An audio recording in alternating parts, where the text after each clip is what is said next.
Welcome to ரீடெக் laces. இப்போ நம்ம பார்த்துட்டு இருக்கிறது ஒரு கிரானைட் என்கிரேவிங்.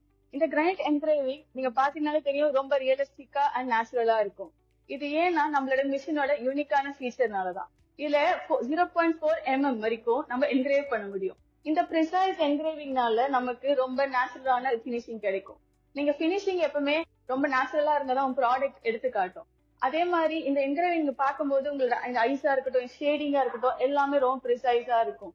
இதோட இன்னொரு முக்கியமான இம்பார்ட்டன்ஸ் நம்மளோட சாஃப்ட்வேர். நம்ம சாஃப்ட்வேர் ரொம்ப யூசர் ஃப்ரெண்ட்லி. அது மட்டும் இல்லாம ஒரு கண்ட்ரோல்ட் அட்மாஸ்பியர்ல இருக்க சாஃப்ட்வேர்.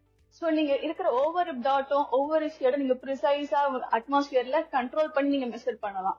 அந்த ப்ரிசைஸான மெஷர்மெண்ட்ஸ்னாலதான் நமக்கு இவ்வளவு அழகான என்கிரேவிங்ஸ் நேச்சுரலா கிடைச்சிருக்கு.